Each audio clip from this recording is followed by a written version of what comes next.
પ્રતિભાવ. જય જિનેન્દ્ર.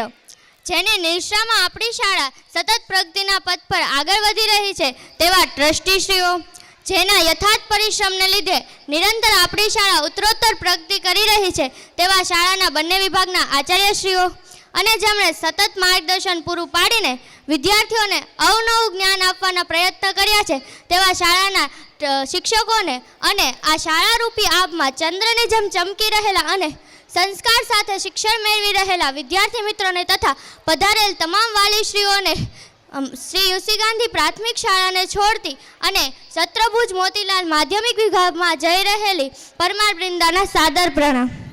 આજે હું તમને મારા ધોરણ 5 થી ધોરણ 8 સુધીના થોડા અનુભવોની વાત કરીશ કે જે મને આ શાળામાં થયા છે. તો સૌપ્રથમ એટલું જ કહીશ કે શિક્ષકો આપણને એ જ્ઞાન આપે છે કે જેના થકી આપણે આપણી જાતને તો સુધારી જ શકીએ છીએ, પણ સાથે આ સમાજ અને આ દેશ આપણને જેવો મળ્યો છે તેના કરતાં પણ વધારે સારો આવતી પેઢીને આપી શકીએ છીએ. કોલસાની ખાણમાંથી હીરો શોધનારા તો ઘણા મળશે, કોલસાની ખાણમાંથી હીરો શોધનારા તો ઘણા મળશે, પરંતુ કોલસાને હીરો બનાવવાની તાકાત તો આ શિક્ષકોની જ છે. હવે તો સૌપ્રથમ વાત કરીશ મારા સૌપ્રથમ નાનપણના જે મેડમ હતા એની કે માધુરી મેડમ, જેમણે મને નાનપણથી જ તે દરેક રીતે પ્રોત્સાહન કરીને દરેક ઉત્સવ તથા પ્રોગ્રામમાં ભાગ લેવા માટે પ્રોત્સાહન આપ્યું અને માર્ગદર્શન પૂરું પાડ્યું. હું આગળ વાત કરીશ તો અમારા શિક્ષક શ્રી એવા લાભુ સાહેબની કે જેમણે મને અહીં સ્ટેજ ઉપર સ્પીચ બોલવા માટે પ્રોત્સાહિત પૂરું પાડેલું. તેમણે મને અવારનવાર વક્તૃત્વ સ્પર્ધામાં ભાગ લેવા પ્રેરણા આપી અને માર્ગદર્શન પૂરું પાડ્યું.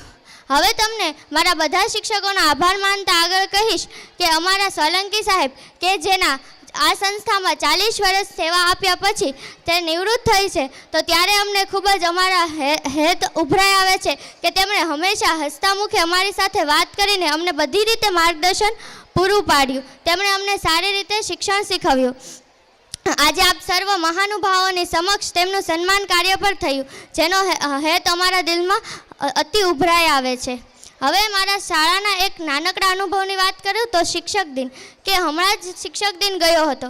દર વખતે હું શિક્ષક દિનમાં ભાગ લઉં છું, પણ આ વખતે કંઈક અલગ હતું કારણ કે હું સુપરવાઇઝર તરીકેની પણ કામગીરી બજાવી રહી હતી. જ્યારે આપણને આવો અનુભવ કરવાનો થાય ને ત્યારે આપણને ખ્યાલ આવે છે કે આપણા શિક્ષકો આપણી પાછળ કેટલી મહેનત કરતા હોય છે.